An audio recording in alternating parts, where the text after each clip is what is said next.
នេះជាស្ពានយល់នៅអីគេអំពែភ្នំខ្ញុំមកបានជន់នៅទឹកដីអំពែភ្នំហើយខ្ញុំរស់នៅខេត្តកំពង់ស្ពឺទេដែរតែមិនដែលបានមកសោះឥឡូវជាលើកទី1ដែលបានមកដើរមកដល់អំពែភ្នំនេះជាស្ពានយល់នេះជាវត្តអំពែភ្នំសូមអ្នកទាំងអស់គ្នាទស្សនាជាមួយខ្ញុំឲ្យរីករាយនៅតាមវត្តអំពែភ្នំនេះវត្តអំពែភ្នំគឺនៅលើភ្នំតាមដំបូងឡើយគេហៅថានៅទីនេះមានអំពែមានសត្វអំពែហើយមានភ្នំដែលនៅក្នុងនេះគេហៅថាភ្នំ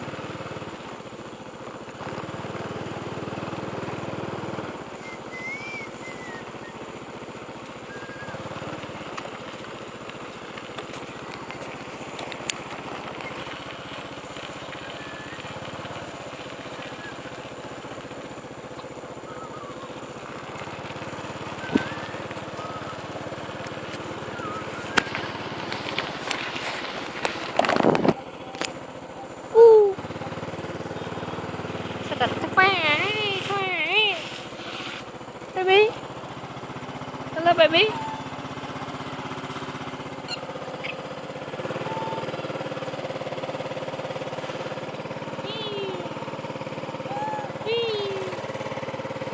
Cái chim one pep nó gây ấy nè sạch phà.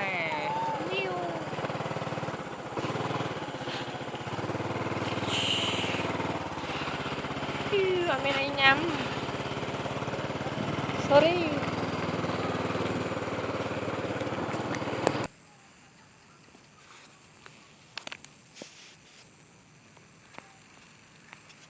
ទឹកទី1ដែលខ្ញុំមកឃើញនេះត្រីឆ្កាក្រុមការងារសហភាពសហព័ន្ធយុវជនកម្ពុជាវិស័យបរិស្ថានជួសជុលនិងកែលម្អស្កូបអធិធាតុនេះជាស្កូបអធិធាតុជាធាតុរបស់សត្វម្ដោះអីនេះ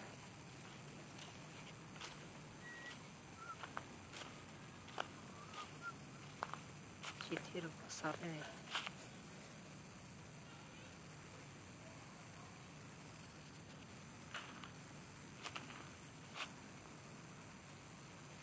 នេះជាធាតុរបស់ស្កូបអធិធាតុធាតុរបស់សត្វបានបាត់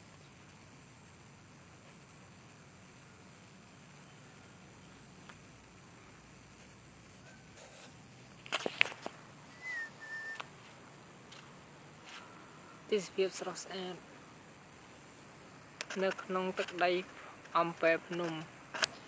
អ្នកណាដែលមិនបានមកមើលឲ្យហើយអ្នកទេសភាពនៅអំពែភ្នំនៅសកចុះឡើងកំសាន្តណាឃើញអត់